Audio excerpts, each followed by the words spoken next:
조간 브리핑.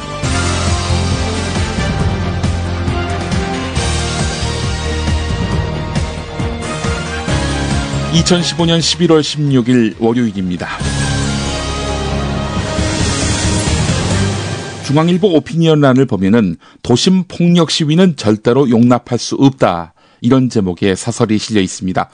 그런데 그 오른편에 권석천 사회 2부장의 2015 두 도시 이야기라는 제목의 칼럼도 있습니다. 이 칼럼 일부 내용을 소개하겠습니다. 파리, 도시는 공포와 전율에 장악당했다.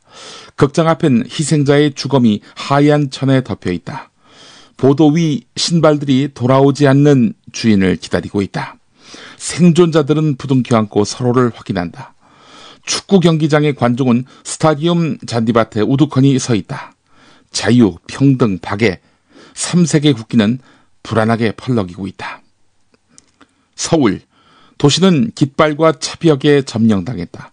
경찰 버스들이 텅 빈 광장을 겹겹이 에워싼 가운데 시위대는 버스 바퀴에 밧줄을 걸고 줄다리기를 한다. 사다리, 쇠파이프로 차창을 두들기고 깨뜨린다. 경찰은 그들을 향해 캡사이신 물대포를 끊임없이 쏘아대고 있다. 도로는 온통 하얀 최루액 범벅이다. 그 위로 시위 참가자가 거센 물줄기에 정신을 잃고 쓰러진다.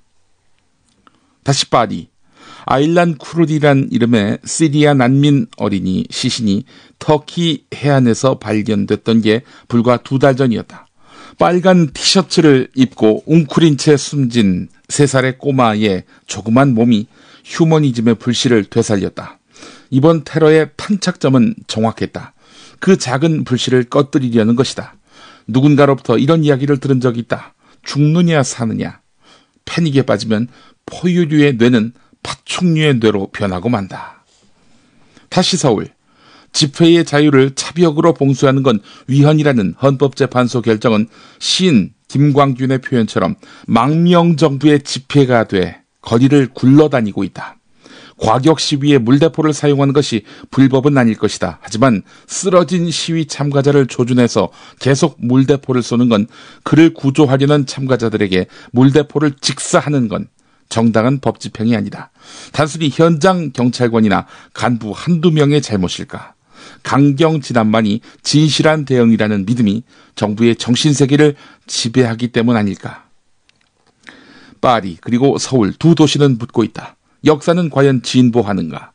파리가 종교전쟁 시대로 돌아가느냐는 갈림길에 서 있다면, 서울은 1970에서 80년대로 복귀하느냐는 기로에 서 있다. 분명한 건 어리석음의 시대, 불신의 시대의 낡은 운영체제로는, 맹목과 혐오의 키워드로는 세상을 한 걸음도 나아가게 할 수 없다는 사실이다. 진정한 위정자라면 퇴진구호에 과민 반응하는 대신 그 안에 담긴 시민들의 절박한 마음에 귀를 기울여야 한다. 자신의 진실이 중요하다면 그만큼 다른 사람들의 진실도 소중하게 받아들여야 한다. 찰스 디킨스의 소설 두 도시 이야기는 예언과 함께 막을 내린다. 나는 진정으로 자유롭게 되려는 그들의 투쟁과 승리와 패배 속에서 앞으로 오랜 세월에 걸쳐서 이 시대의 악과 그 악을 자연스럽게 낳은 앞선 시대의 악이 점점 스스로 속죄하고 사라지는 것을 본다. 이것이 두 도시의 스산한 거리가 지금 우리에게 말하려는 위로이자 진실이기를 나는 소망한다.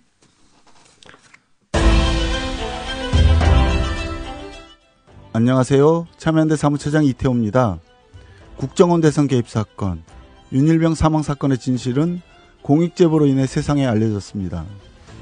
정부, 기업, 학교에서 벌어지는 부정부패를 고발한 공익제보자를 기억해주세요.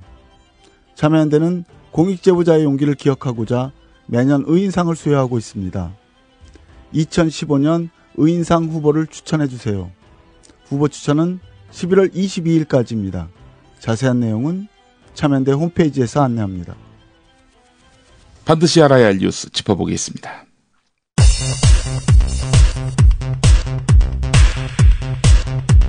동영상을 보니까 조준 사격이더라고. 쓰러져서 구급차에 실려가는데도 물대포가 조준 사격을 해. 백기환 선생의 말이었습니다. 지난 토요일 서울 도심에서 열린 민중총궐기 투쟁대회에 참가하다가 경찰이 쏜 물대포에 맞고 쓰러진 농민 백남기 씨의 상태가 여전히 위중합니다. 집회를 주최한 민중총궐기 투쟁본부는 경찰이 무차별로 고압 물대포를 난사해서 백 씨가 뇌출혈로 쓰러져 사경을 헤매고 있다, 이렇게 밝혔는데요. 백 씨는 현재 의식을 회복하지 못한 채 뇌출혈 증세로 중환자실에 머물고 있고 코뼈가 함몰되고 안구도 다친 상태입니다. 불법 시위를 주도하거나 배후 조종한 자, 극렬 폭력 행위자는 끝까지 추적하여 엄벌하겠습니다. 김현웅 법무부 장관의 말이었습니다. 정부가 민중총궐기 대회 때 발생한 폭력 행위와 관련해 주동자와 가담자를 엄중 처벌하겠다는 입장을 밝혔습니다. 정부는 경찰과 시위대 사이의 충돌의 원인을 모두 시위대 탓으로 돌리는가 하면 일부 시위대가 외친 통합진보당 해산 반대 구호를 침소봉대하면서 공안몰이 의도를 노골적으로 드러냈습니다. Przyjmiemy, jeżeli będziemy mieli gwarancję bezpieczeństwa. To jest kluczowy warunek. Dzisiaj on został postawiony pod olbrzymim znakiem zapytania w całej Europie. 콜라드 찌만스키 폴란드 EU 담당 장관이 우리의 안보가 보장되지 않고는 난민들을 받아들일 수 없습니다, 라고 밝혔네요. 이번 테러의 용의자 가운데 일부가 난민으로 위장해 프랑스에 입국했다는 사실이 밝혀지면서 유럽의 난민 정책도 기로에 놓이게 됐습니다. 유럽 각국에서 반이민, 반이슬람을 기치로 내건 극우 세력의 목소리가 더욱 커질 것이라는 우려가 나옵니다.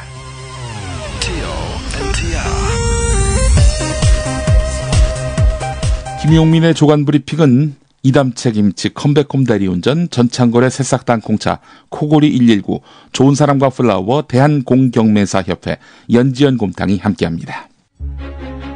직접 담가 먹는 김치가 사 먹는 김치와 다른 이유 잘 아시죠? 내 눈으로, 내 손으로 골라야죠. 우리 걸로요. 한 포기 한 포기 직접 손으로 소금을 뿌려 절이는, 가장 깨끗한 손으로 정성과 진심을 담아 이 김치 쥐앗으로 못 써요. 나쁜 병균 틈타지 말아야 하니까. 건강을 위해 소금은 적당히, 그러나 맛깔나게. 내 가족이 먹을 김치니까. 가족이 먹는 김치를 하나 더 만든다는 심정으로 만든 김치, 이담채 김치. 입맛 까다로운 김어준 딴지일보 총수의 한마디. 제가 이 김치의 맛을 보증합니다. 정말 맛있어요, 이 김치는. 포털 사이트 검색창에 이담채를 입력하세요. 전화번호는 1544-4586, 1544-4586. 속보입니다. 요즘 어플로 부르는 대리가 유행인데요. 최근 컴백홈 대리가 선풍적인 인기를 끌고 있다고 합니다. 현장에 나와 있는 김 기자 불러보죠. 김 기자? 네, 전 지금 역삼동 먹자골목 한 주차장 앞에 나와 있습니다. 요즘 직장인들 사이에서 15땡땡 15땡땡 전화대리보다는 컴백홈 어플 대리로 직접 대리 신청을 하는 분들이 많다고 합니다. 특히 고객과 가장 가까운 대리기사를 직접 골라 부르고 이동거리만큼 이용요금을 지불하는 컴백홈 대리는 합리적인 요금체계, 이용내역 제공, 영수증 출력 서비스 등으로 그동안 대리를 많이 이용하셨던 고객들에게 각광을 받고 있습니다. 이에 컴백홈 측에서는 감사의 의미로 신규 가입 고객에게는 할인 쿠폰을 펑펑 쏜다고 하는데요. 컴백홈 대리 서비스 첫 이용 전에 쿠폰 번호 C8C8을 입력하시면 대리 요금 할인해 드린다고 합니다. 이상 역삼동에서 김 기자입니다. 김 기자 감사하고요. 지금 앱스토어, 구글 플레이에서 컴백홈 앱을 다운받으세요. 대리가 필요할 때 컴백홈. 지난 주말 시민을 향한 학살과 시민을 향한 테러로 비탄에 잠긴 파리와 서울의 상황 가운데 서울부터 짚어보겠습니다. 시민에 대한 테러를 노골적으로 정당화하다시피 하는 신문들이 있네요. 어느 신문인지 아시겠죠?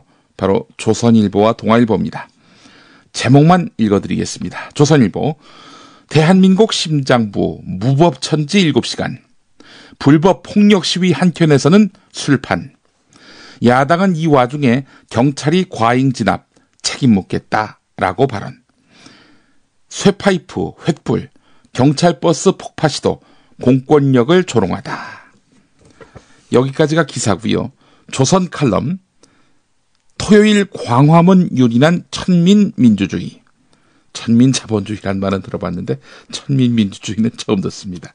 조선일보가 붙인 겁니다. 또 다른 칼럼입니다. 데스크에서 반값 노동자, 귀족 노동자. 그리고 사설입니다. 대입 논술 시험날 도심의 테러성 시위, 기획자부터 엄벌하라. 시민들이 테러는 아니고 테러성 시위를 벌였다, 이런 이야기군요. 동아일보 보겠습니다. 쇠파이프 벽돌 폭력 시위 무법천지가 된 광화문. 조선일보나 동아일보나 일면에 무법천지라는 말을 갖다 붙였군요. 하필 또 이 시위가 조선일보, 동아일보 코앞에서 벌어졌단 말이죠. 예, 자기들이 봤을 때 무법천지가 실감이 났던 모양입니다. 동아일보 또 다른 기사 제목은요. 횃불 든 시위대, 나라 마비시킬 수 있다는 거 보여주겠다. 이렇게 발언했다는 겁니다. 광우병 선동꾼들 또 상습 폭력 시위단체 집회 제한 필요하다. 예, 기자의 눈 고성호, 공권력이 짓밟힌 날 정부도 여야도 원로도 없었다. 국가보안법 폐지, 이석기 석방까지 외친 시위대. 경찰 과잉 진압 비판한 야당, 폭력 시위에는 침묵. 시위대가 떠난 뒤 광화문은 쓰레기 몸살. 이번엔 사설 제목입니다. 무기력한 공권력, 감싸는 야당이 폭력 시위를 키웠다. 이런 제목입니다. 다만 물대포 18만 리터, 세월호 1주년 집회의 6배, 이런 기사도 있군요. 자, 조선일보, 동아일보, 이들의 주장이 불공정합니다. 그 이유는 이렇습니다. 경찰과 시민을 공권력의 수호자와 계몽이 필요한 불순 세력으로 보고 있기 때문입니다. 그러나 경찰과 시민은 세력으로서 같은 위상일 수 없습니다. 시위대를 보지요. 시국인식이 동일한 사람들이 모였습니다. 그런데 이들이 어느 한 조직에 속했습니까? 또는 누군가의 통제를 따릅니까? 아닙니다. 제가 토요일 이 시간에 말씀드렸듯이 이 시위에 폭력성, 불법성을 낙인 찍기 위해서 새칭 세작이 들어왔을 수도 있습니다. 그래서 버스를 부수고 전경을 폭행하고 과도한 구호를 외칠 수 있습니다. 그런데 이 작은 단면으로 10만이 넘는 시위대를 일거에 폭도로 모는 것, 논리적 태도일까요? 반대로 경찰은 어느 한 지도자 또 조직의 통제를 받습니다. 그들이 물대포를 쏴서 농민을 쓰러뜨리고 앰뷸런스에 실려갈 때까지 계속 그 물대포를 쏘아댔다면 그것은 통제될 수 없는 시위대 일부의 일탈과 같을 수가 없습니다. 분명히 책임을 특정할 수가 있는 것입니다. 수구 보수 언론의 공권력 걱정, 시민 비방, 그것이 얼마나 간악한지를 우리가 간파해야 할 이유기도 합니다. 이미 예견했던 바 아닙니까? 이렇게 보도할 거라고. 백남기 씨 중퇴 기사를 기사 한 꼭지로도 뽑지 못하는 조선일보와 동아일보, 그 실체를 우리는 분명히 주목해야 합니다. 그래서 이들 기사는 제목만 읽어드리고 말겠습니다. 물대포 맞은 농민 이야기, 경향신문 기사에서 상세히 짚어보겠습니다. 사고 현장을 촬영한 영상과 목격자들의 말을 종합해보면 백남기 씨는 토요일 저녁 6시 56분쯤 서울 종로구청 사거리 인근 대치 현장에서 경찰이 쏜 물대포에 가슴과 얼굴 부위를 직격으로 맞아서 뒤로 넘어졌습니다. 이미 동영상 많이 보셨죠? 자, 그런데 경찰은 이 백남기 씨가 쓰러진 뒤에도 이 백남기 씨를 향해서 15초 동안 물대포를 계속 쏴댔습니다. 경찰의 살수차 운용 지침에 따르면 직사살수대는 안전을 고려해서 가슴 이하 부위를 겨냥해야 합니다. 그러나 백 씨를 포함한 참가자 여러 명이 얼굴과 상반신을 직격으로 맞았습니다. 지침은 또 물대포 사용 중 부상자가 발생할 경우 즉시 구호 조치하도록 규정하고 있습니다. 하지만 경찰은 오히려 이 백남기 씨를 구조하려는 다른 참가자들을 향해서도 조준, 살수를 계속했습니다. 지침과 다르게 분사나 곡사 같은 그런 경고 살수 없이 곧바로 조준 살수가 이루어졌다는 것은 참가자들 증언도 있고요. 동영상으로도 채증된 바입니다. 한편 경찰은 이 살수 과정에서 경고 방송 또 경고 살수도 없이 7 내지 8m의 측은 거리에서 물대포로 직격했습니다. 백남기 씨는 의식불명으로 병원에 이송돼서 4시간에 걸쳐서 뇌출혈 수술을 받은 다음 중환자실로 옮겨졌지만 여전히 위중한 상태입니다. 경찰은 백남기 씨 테러와 관련해서 청문감사관을 팀장으로 해서 정확하고 철저하게 사고 경위 등을 조사하고 있다, 이렇게 밝혔는데요. 하지만 사고 당시 살수차의 수압 기록이 전혀 남아있지 않기 때문에 진상규명이 제대로 이루어질지는 불투명한 상태입니다. 이것뿐만 아니라 이미 조사 결과는 나와 있다시피 합니다. 경찰 관계자가 살수차에 부착된 카메라에 저장된 영상을 확인해 봤더니 규정 위반은 없는 것으로 파악된다. 이렇게 말했다고 하니까요. 예. 경찰이 가해자인데 경찰 보고 진상규명하라고 하나요? 예. 한편 경찰이 지난 토요일 하루에 살수한 물 사용량, 앞서 동아일보 기사 제목대로 18만 2,100리터입니다. 이거 말고도 합성 캡사이신과 물에 섞어 쓰는 최루액이 431리터, 언놈이 시위했는지 확인할 수 있게 옷에 묻으라고 쏜 유색물감이 120리터, 매운맛 캡사이신 651리터에 이릅니다. 물대포에 섞은 짙은 농도의 최루액에 다수 참가자들이 호흡곤란 등을 호소했는데요. 합성 캡사이신과 물에 섞어 쓰는 최루액, 이걸 파바라고 하던데요. 이 파바의 사용량은 30리터였습니다. 강신명 경찰청장에 대해서 제가 별명을 붙여줬어요. 캡사이신명이라고 말이죠. 한편 집회로 서울 지역 각 대학에 논술 차질을 우려하는 목소리가 있었는데요. 시험은 모두 정상적으로 치러졌습니다. 장악당한 방송이 논술 차질 운운했죠. 이 보도는 과장 왜곡이었습니다. 물대포에 쓰러진 농민 백남기 씨 중태라고 말씀드렸지요. 병원 진단이 어떠한지 한겨레 기사 살펴보겠습니다. 병원으로 옮겨진 백남기 씨는 현재 외상에 의한 뇌출혈로 의식이 없는 상태입니다. 병원을 다녀온 가족과 동료들은 머리뿐만 아니라 코뼈도 부러진 듯 부풀려 있었고 깨어나도 왼쪽 몸이 마비될 가능성이 있다고 밝혔습니다. 수십 개의 약물을 단 상태로 백남기 씨가 누워있다고 전했는데요. 주변 사람들은 오랫동안 농민운동에 앞장서온 백남기 씨의 부상을 안타까워했습니다. 백남기 씨와 30년 넘게 알고 지냈다던 최영추 씨 말이 이렇습니다. 학생운동을 하고 가톨릭 수도원 생활을 거쳐서 1981년부터 보성에다가 자리를 잡고 친환경 유기농업을 시작했던 사람이다. 순수한 농사꾼이자 우리 지역 농민운동의 선구자 같은 분이다. 이렇게 말했는데요. 백남기 씨는 유기농 쌀과 밀, 콩을 기르고 직접 고추장과 된장을 담가다가 팔았습니다.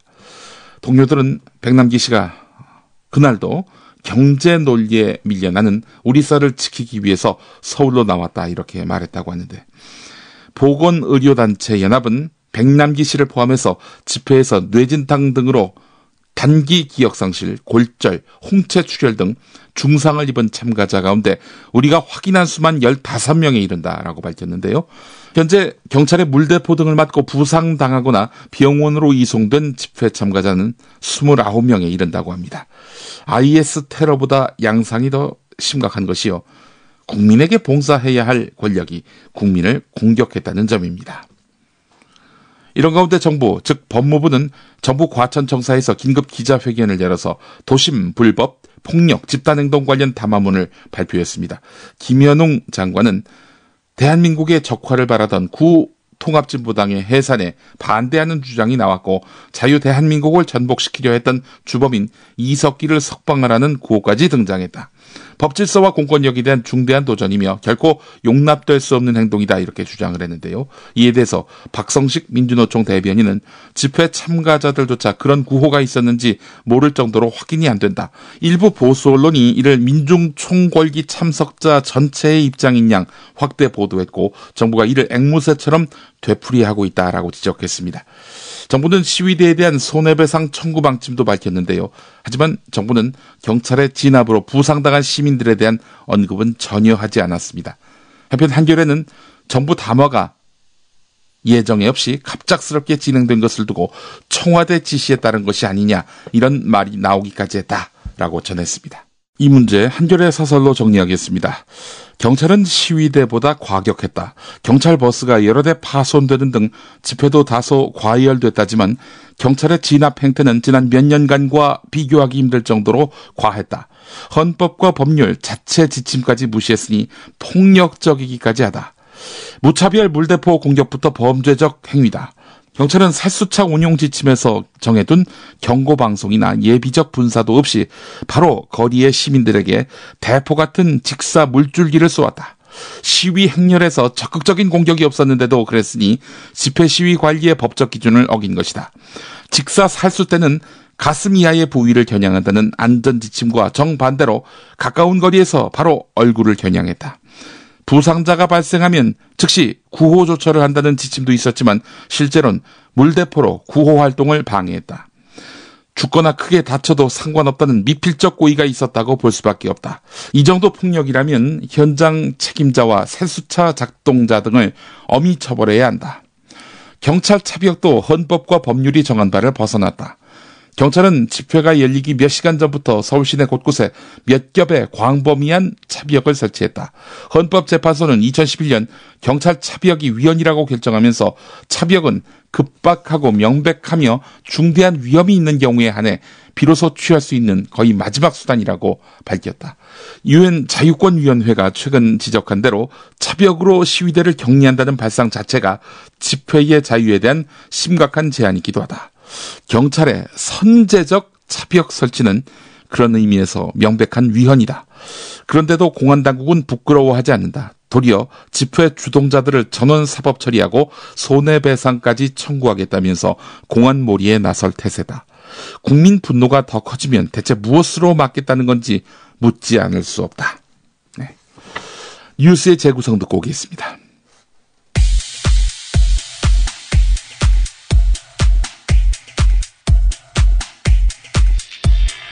직선제 개헌 약속을 도출해낸 1987년 6월 10일 시민항쟁.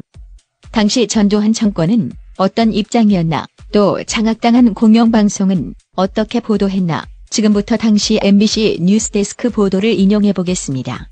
정부 당국은 야권이 오는 6월 10일에 개최하려는 규탄대회를 사회불안을 조성하는 불법 집회로 규정하고 이를 강력하게 저지하기로 했습니다. 문교부는 이번 대회를 정치 집회로 규정하고 학생들이 참여하지 못하도록 개인 면담 등을 통해 적극 차단하라고 전국 대학에 시달하는 한편, 대회에 참가해서 당국으로부터 입건 또는 구속되는 학생에 대해서는 학칙에 따라서 엄중한 처벌을 하라고 지시했습니다. 검찰은 이번 집회를 사회불안을 조성하는 불법 집회로 규정해서 주동자와 적극 가담자에 대해서는 집회와 시위에 관한 법과 폭력행위 등 처벌법 등을 적용해서 조치할 방침입니다. 정부는 오늘 내무법무장관 합동담화문을 발표하고 야권에서 계획하고 있는 오는 10일의 규탄대회를 국법 질서를 파괴하려는 불법 집회로 규정하고 범법 행위에 대해서는 엄정하게 처리하겠다고 밝혔습니다. 정의창 법무장관은 최근 일부 야당 정치인과 종교인, 제야 불순 세력과 좌경 운동권이 소위 민주헌법쟁취 국민운동본부라는 불순단체를 만들어 불법 군중 집회와 시위를 획책함으로써 극도의 사회 혼란을 유발하고 국법 질서를 파괴하려 하고 있다고 밝혔습니다. 소위 민주헌법쟁취 국민운동본부는 그 주도 세력의 구성원 상당수가 과거 국사범의 전력이 있는 등 동단체의 불순성을 의심치 않을 수 없으며, 정부가 불순단체로 규정하고 있는 국민운동본부가 전국에 걸쳐서 야간 집회를 포함한 대규모 집회를 추진함으로써 전국이 얼어붙고 국민 생활에 불안의 그림자가 드리워지고 있습니다. 이번 집회 주최단체인 민주헌법쟁취 국민운동본부에 대해서 당국은 역대 정권의 반체제 주역들이 그동안 비축해온 투쟁 역량을 바탕으로 지금이야말로 체제 전복의 혹이라고 오판하면서 결성한 단체라고 분석하고 있습니다. 당국은 국민운동본부의 일부 핵심 인물들이 60년대부터의 직업적인 반체제 인사들로 국사범이거나 관련법을 위반했던 사람들이라고 밝히고 있습니다. 당국은 이들의 투쟁 목표가 진정한 민주화이기보다는 민중을 선동봉기시켜서 비합법적 폭력적 방법으로 정부를 전복시키고 국가 권력을 장악하려 하는 데 있다고 분석하고 있습니다. 경찰은 야권의 내일 집회를 원천 봉쇄한다는 방침에 따라서 전국 경찰이 가포 비상경계에 들어가 있고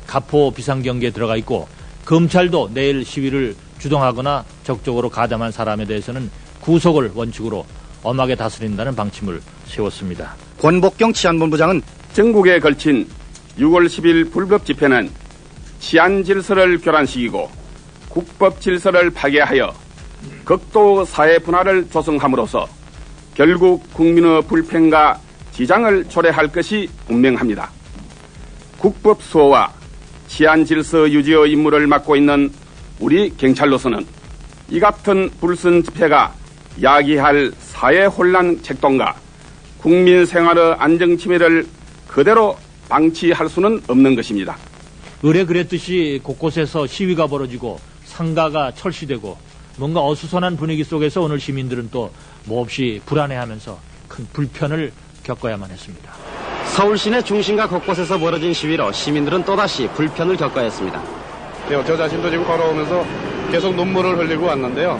그래서 진압이라는 건 물론 법에 어긋나는 거는 맞고 그리고 하지 말아야 되는 거지만 우리 국민의 내수 경기가 이렇게도 없는데 만날 이 복잡하기만 되면 우리 상인들은 살아갈 길이 없습니다.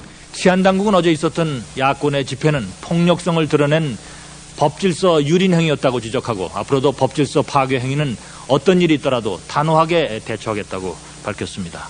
어제 있었던 불배 집회 및 폭력 시위는 주최 측의 당초 약속과는 달리 방화, 파괴, 구타 등 가격한 폭력을 수반한 난동을 서슴없이 자행한 법질서 유린 행위 바로 그것이었습니다.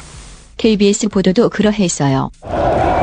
같은 날 거리를 뒤덮었던 호건철폐 독재타도의 함성은 어떻게 전했을까?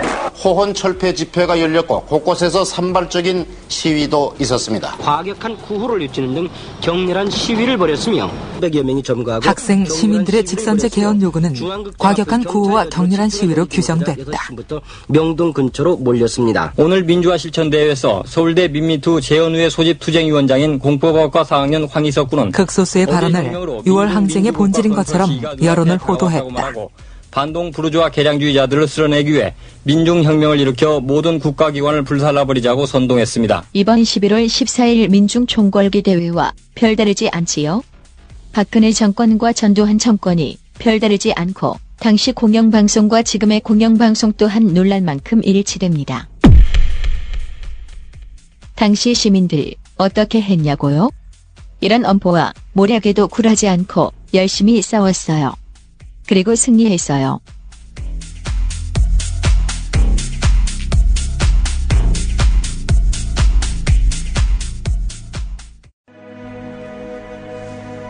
선선한 날씨, 따뜻한 차 한 잔이 그립죠. 창밖은 어느새 익어버린 가을 풍경이 가득합니다. 잠시 제멋대로 돌아가는 생각들을 재우고 수고하며 살아가는 자신에게 고마운 미소를 지어보세요.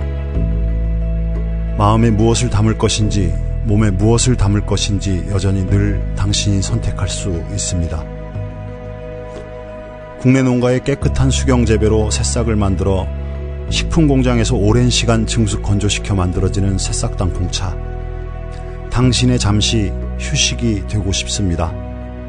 새싹 땅콩차는 여러분께 가을 풍경이 되고 싶습니다. 인터넷 다음에서 새싹 땅콩차를 검색하시고 전창걸닷컴으로 오세요. 전화 문의는 070-8635-1288 070-8635-1288입니다.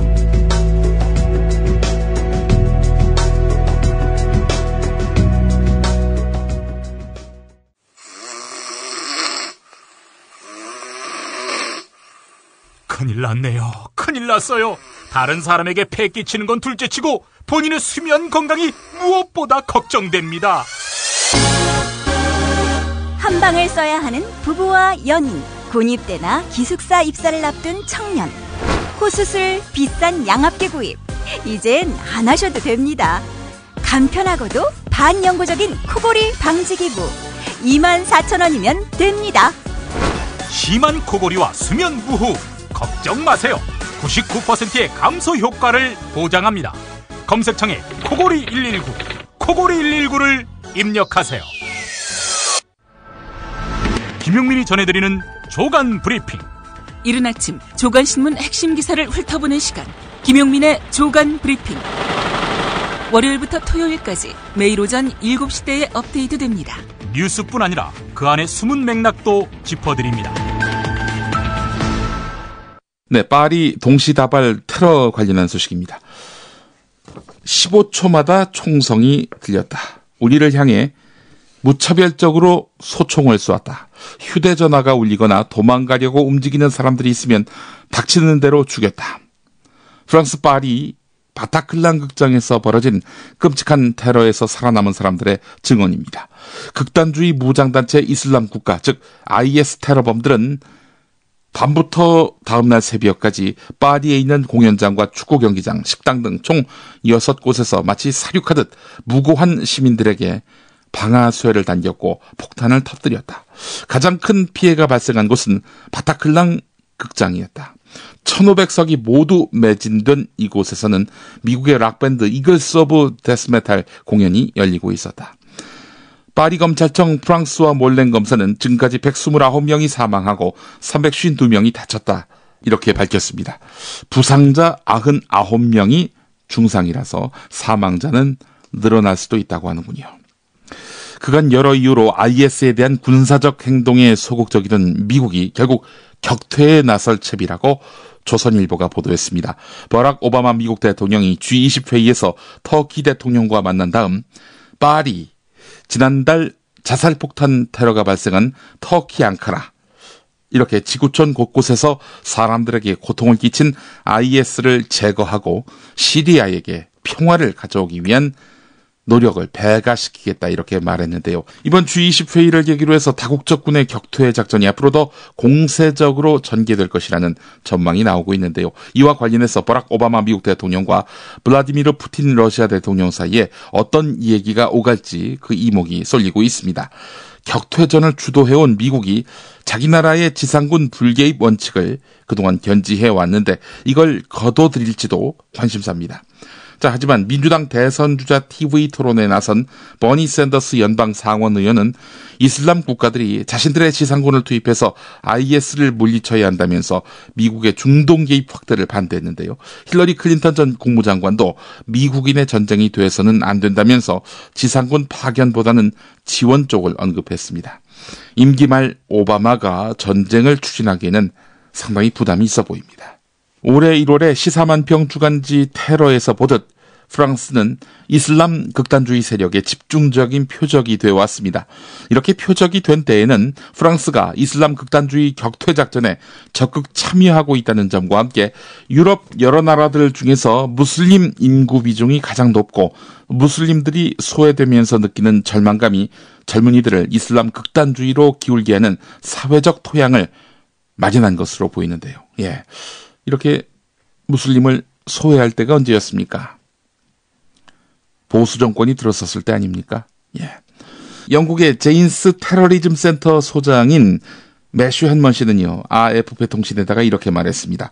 프랑스 안에서 무슬림들을 차별하고 부당하게 대우하고 있다는 인식과 북부 그리고 중부 아프리카에서의 대테러 작전으로 인해서 프랑스가 표적이 된 것으로 보인다 이렇게 말했는데요. 프랑스는 과거 식민지였던 아프리카 말리에서 2013년 정부군이 이슬람주의 반군과 내전을 치르자 군대를 보내서 지금도 전투를 벌이고 있습니다. 최근에는 나이지리아의 보코하람 격퇴 작전마저 지원하고 있는데요. 프랑스 안에서도 2004년 학교에서 히잡 착용을 금지시키고 2010년 공공장소에서 부르카 착용을 금지하면서 이슬람주의자들의 반발을 키워왔습니다. 2005년 11월에는 두 무슬림 소년의 죽음을 계기로 해서 무슬림 차별에 항거하는 이주자들의 폭동이 발생하기도 했습니다. 프랑스 인구에서 무슬림 비중은 7에서 9%로 추정되는데요. 프랑스 당국의 공식 통계로만 이라크와 시리아의 이슬람 국가에 가담한 프랑스 출신은 571명이라고 합니다. 이 가운데 245명은 프랑스로 되돌아왔고 141명은 현지에서 사망했다고 합니다. 유럽연합이 난민 포용 정책을 펼치고 있죠. 일각에서는 난민을 위장해서 테러범이 잠입할 가능성도 있다. 이런 우려가 있었는데요. 그 우려가 결국 현실로 드러났던 거 아니겠습니까? 유럽 각국이 일제히 난민 통제를 강화하고 있습니다. 관련한 소식 한국일보에 있는데요. 파리의 테러범 가운데 난민으로 신분을 속이고 입국한 인물이 포함된 것으로 드러났기 때문입니다. 앞으로 목숨을 걸고 유럽행을 결정한 난민들의 처지는 더욱 암울해질 것으로 보이는데요. 다음 테러 타겟은 로마가 될 것이다 이런 소문이 인터넷 등지에서 확산되니까 이탈리아는 국경 봉쇄를 검토하는 등 대응 수위를 높이고 있습니다. 또 프랑스와 국경을 마주하고 있는 벨기에도 국경지역 검문 검색을 강화하는 한편 국경 봉쇄 여부도 검토하고 있습니다. 난민 수용에 부정적이었던 폴란드 정부도 파리 테러 직후에 더 이상 난민을 수용할 수 없다면서 강경 조치에 나섰습니다. 스웨덴, 핀란드, 노르웨이 등 북유럽 국가들과 오스트리아도 국경 통제와 이민자 관리를 강화하고 있습니다. 한편 이번 파리 테러로 인해서 유럽의 정치 지형도 상당 부분 변화가 필요할 것으로 보이는데요. 어떤 식으로 변화하느냐? 극으로 갈 가능성이 높다는 겁니다. 당장 유럽 난민 포용 정책을 주도해왔던 메르켈 독일 총리 비판 여론에 시달리고 있는데요. 정치적 타격을 입을 것으로 전망됩니다. 대한공경매사협회에서 가슴 뜨거운 지부장을 모집합니다. 아주 작은 투자로 대한공경매사협회의 우수한 전국 지부장이 되어 창업과 취업 두 마리 토끼를 다 잡으세요. 전국 방방곡곡 법원 경매 교육이 필요한 모든 곳에 깊이 뿌리내리며 우수하고 검증된 경매 교육 프로그램을 전파할 최선봉 해설 인재가 필요합니다. 모집 대상, 저렴한 초기 투자로 존경받는 경매 전문가로 거듭나고 싶은 분, 법원 경매로 투자 기술까지도 습득하고 싶은 분, 법원 경매로 제2의 인생으로 거듭나고 싶은 분. 상담 문의 02-888-5704 인터넷과 스마트폰에서 대한공경매사협회를 검색하세요. 여보, 좋은 꽃 배달 추천 좀 해봐. 회사에서 보내려고? 그럼 좋은 사람과 플라워지. 화환이나 조화가 7만 원도 안 돼. 결제도 적립금으로 가능하다고. 오, 그래?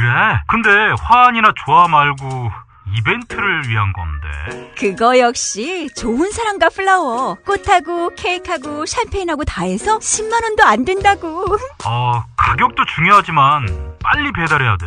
그거 역시 좋은 사람과 플라워지. 전국 어디든 3시간 내에 배송이 된다고. 근데 누구한테 보내려고?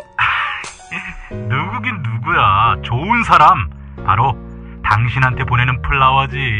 사랑해, 여보. 어머나. 가격, 배송, 느낌까지 좋은 사랑과 플라워는 감동까지 실어 꽃을 배달합니다. 1566-0263 기억해두세요. 1566-0263. 교육부에 제출된 한국사 교과서 국정화 찬성 서명지들이 무더기로 대필 서명되거나 명의가 도용된 정황이 속속 드러나고 있습니다. 한겨레를 보니까요. 62개 박스 가운데 10번에서 62번 박스에서는 비슷한 분량과 형태의 인용한 사진도 동일한 찬성 의견서들이 잇따라 발견됐습니다. 이 중에 90% 이상은 손글씨가 아니라 컴퓨터로 인쇄된 것입니다. 같은 필체로 A4 용지 2장에서 3장에다가 장당 20명씩 서명자를 기재한 서명 용지도 많았고요. 명단 자체가 복사된 서명지와 함께 제출된 사례도 있었고, 이름과 전화번호는 다르지만 10여 명의 주소를 동일하게 써넣은 서명지도 있었습니다. 정부의 여론 수렴 과정에서 국정화 찬성 의견이 반대 여론에 크게 밀리니까 보수단체 등에서 찬성 의견서와 서명지들을 급하게 만들어낸 것으로 야당은 보고 있습니다. 경향신문이 이 내용을 최초 보도했었죠. 자, 오늘 구면에 새로운 기사 하나 더 실었습니다. 교육부가 행정예고 마지막 날인 지난 11월 2일 밤 10시쯤에 직원들에게 찬성 의견서 분류 작업을 위한 동원령을 내렸다고 합니다. 정부 관계자의 말이라고 하는데, 교육부가 직원들에게 보낸 문자 메시지에는 찬성 쪽에서 보내는 의견서 20만 부가량이 도착하니 밤새워서 내일 고시 전까지 분류하라, 이런 내용이 담긴 것으로 알려졌습니다. 행정예고 마감 1시간 전인 11월 2일 밤 11시쯤 수십 개의 박스를 실은 트럭이 정부 세종청사교육부 앞으로 도착했는데요. 올바른 역사교과서 국민운동본부라는 정체불명의 단체가 막판에 트럭에 싣고 온 박스들, 이것이 바로 정부 측과 교감이 있었던 찬성 의견서였을 개연성을 보여주고 있는 것입니다. 국정화 찬성 20만 부 서명이 오니까 밤새워서 분류하라. 교육부가 국정화 행정예고 마지막 날 밤에 직원들에게 문자를 보냈다는 겁니다. 트럭채로 왔다. 이 차떼기를 연상케 하네요. 한겨레 기사 또 보겠습니다. 개신교 교사단체인 좋은교사운동이 회원교사를 상대로 국정화 확정고시 직후인 지난 5일부터 11일까지 실시한 역사교과서 국정화에 대한 교사 인식조사 결과를 보면 응답자 852명 가운데 국정화에 반대한다는 의견이 90.4%로 찬성한다는 응답의 10배에 달했습니다. 국정화가 확정되기 이전인 9월 11일 좋은교사운동의 조사 결과에 견주게 되면은 반대는 27.8%포인트 급등한 반면에 찬성은 27.2%포인트 크게 줄었습니다. 또한 교사 86.4%, 즉 압도적 다수는 현재 검정 교과서가 좌편향되지 않았다, 이렇게 진단했고요. 또 다른 압도적 다수 75.8%는 국정화의 목적이 친일 독재 미화에 있다라고 응답하는 등 국정화를 정당화하는 정부의 논리가 교육 현장에서 공감을 얻지 못하고 있는 것으로 나타났습니다. 국사편찬위원장을 지낸 이만열 숙명여대 명예교수의 한국일보 칼럼을 주목해봅니다.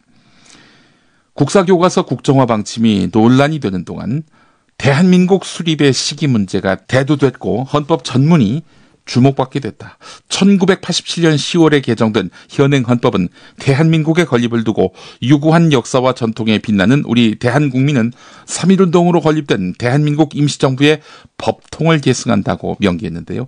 그동안 이 헌법 전문에 따라서 대한민국은 1919년 3.1 독립선언에 따라서 건국됐고 1948년 8월 15일에는 정식 정부를 출범시켰다는 것으로 역사를 정리하게 되었다. 이것이 1948년 대한민국 정부 수립 당시에 국민과 정치인이 합의한 내용이었고 1987년 민주화가 이루어질 때 재확인한 것이다. 그런데 국정화 작업이 진행되는 동안 1948년 8월 15일 대한민국 정부 수립을 대한민국 수립으로 바꾸라는 정부 지침이 있었단다. 비록 수립이라는 용어를 썼지만 이는 건국이라는 말과 다름이 없다. 이런 꼼수에 옹색한 변명까지 붙였다. 1948년 북한은 조선민주주의 인민공화국을 수립한다고 했고 우리는 대한민국 정부를 수립한다고 했으니 국격의 문제가 된다는 것이다. 북의 속셈은 3.1 독립선언의 결과로 이루어진 대한민국 임시정부를 인정하지 않기 때문에 그렇게 한 것이다.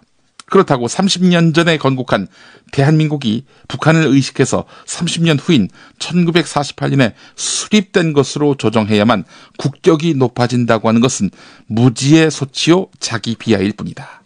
예. 대한민국 임시정부의 빛나는 법통 이거를 외면하고 부정하고 1948년부터 대한민국이 진짜다. 이게 바로 이만열 교수에 따르면 무지의 소치이자 자기 비하일 뿐이란 이야기입니다. 네, 나머지 기사 또 간략하게 짚어보겠습니다. 동아일보 기사입니다. 정홍용 국방과학연구소장이 군 전역 후에 한국국방연구원 위촉연구원으로 근무할 당시 금속열처리 업체 대표 신모 씨에게서 법인카드를 받아서 2천만 원가량 썼고 현금 500만 원을 받은 정황을 군과 검찰이 파악한 것으로 확인됐습니다. 자, 그런데 말이죠. 검찰은 정홍용 소장이 쓴 카드 대금이요. 방위산업업체 대표인 거물급 무기중개상 한모 씨가 신모 씨에게 건넨 1억 원에서 결제된 단서를 잡고 수사하고 있습니다. 경향신문 기사입니다. 서울교육청의 하나고등학교 감사에서 입학성적 조작이 제대로 걸렸습니다. 사학의 적폐를 보여주는 비리, 이것뿐이 아니죠. 2010년 개교 후에 대부분 수의계약으로 140억대의 계약을 체결한 것으로 드러났습니다. 그런데 이 가운데 하나금융그룹 임직원들이 출자한 시설관리회사에다가 수의계약으로 98억 8천만 원어치를 몰아준 사실이 새롭게 적발됐습니다. 국가계약법상 사립학교 수의계약은 추정가 5천만 원 이하인 용역계약만 할 수 있지만 하나고등학교는 수년 동안 10억 원이 넘는 여러 건도 이 업체와 수의계약했다고 합니다. 추가 비리가 나올 수 있기 때문에 검찰에 고발할 예정이라고 시교육청이 밝혔습니다.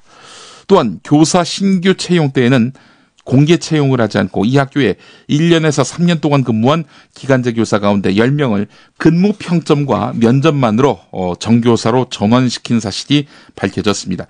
말 잘 들은 사람을 이렇게 전환시켜줬겠죠?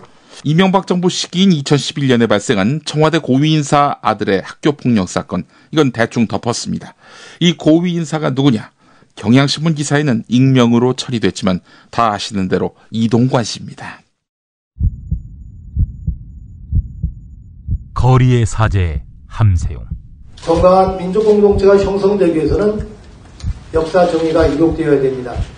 진진된 역사, 기술 회복을 위해서 함께 노력하고자 합니다. 탐사 전문기자 주진우. 낮에 막걸리를 많이 드셨지 않습니까? 항상 해진 옷을 입고. 근데 남겨놓은 재산이 너무 많으세요. 유경재단도 있고 영남대도 있고 정수장학회도 있는데 막걸리만 먹었다. 저녁에 시바스리가 먹었지 않습니까? 그거는. 근데 이제 떠날 채비를 마쳤습니다.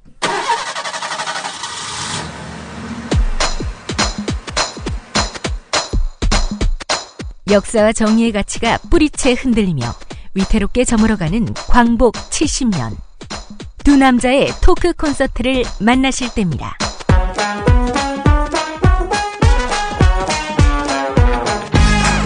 함신부와 주기자의 현대사 콘서트 12월 11일 금요일 저녁 7시 대전 기독교연합회관 연봉홀, 이튿날인 12월 12일 토요일에는 낮 3시 광주 김대중 컨벤션 센터에서 있습니다. 예스24에서 현재 티켓 예매 중이며 입장료 2만 원 중 일부는 역사 바로 세우기 활동에 기부합니다. 시사인과 천주교 정의구현 사재단이 주최하는 함신부와 주기자의 현대사 콘서트, 여러분 모두를 초대합니다.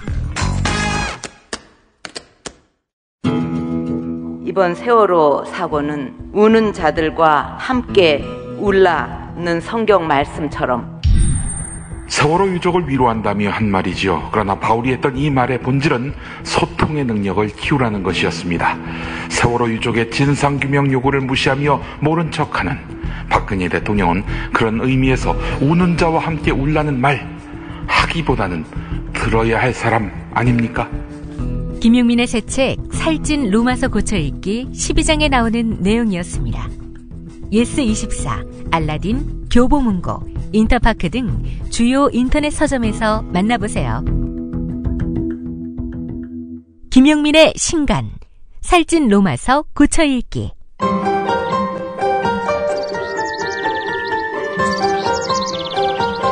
오늘의 날씨. 오늘 낮 동안 안개가 걷힌다 해도 맑은 하늘을 보기는 힘들 것 같습니다. 전국이 흐린 가운데 비가 내리겠는데요. 낮에 서해안과 제주도를 시작으로 오후 늦게는 전국에 비가 내리겠습니다. 예상되는 비의 양은 제주도에 최고 60mm로 많겠고 남부 지방은 10에서 30, 중부 지방은 5mm 안팎으로 양이 적겠습니다. 이번 비는 내일 아침에 대부분 그치겠는데요. 낮 기온 어제보다 3도가량 낮겠습니다. 서울이 14도, 대구 15도, 전주 15도로 선선하겠습니다. 비는 내일 아침에 대부분 그치겠지만 모레부터 목요일 사이에 또다시 전국에 비가 내릴 것으로 전망됩니다.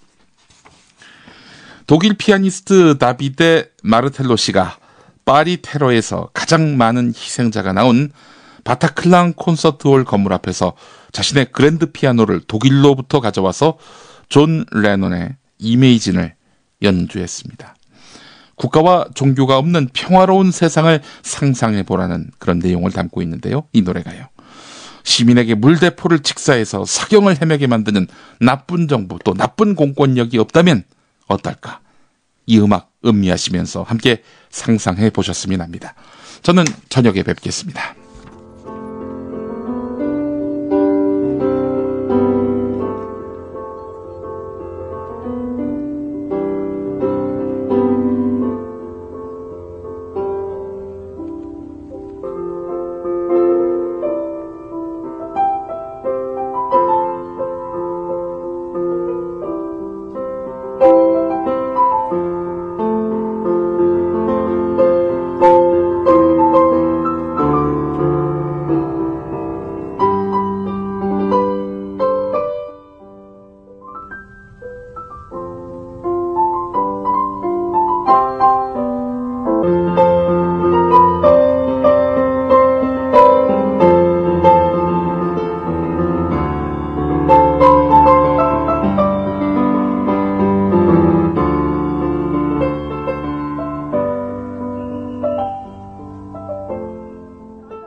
이번 방송 괜찮았나요? 작별의 여운 이렇게 표시해주세요. 다운로드하기, 댓글 달기, 구독하기, 별점 주기. 더 좋은 방송 만들어달라는 약속 이렇게 응원해주세요. 다운로드하기, 댓글 달기, 구독하기, 별점 주기. 기억하셨죠? 다운로드하기, 댓글 달기, 구독하기, 별점 주기.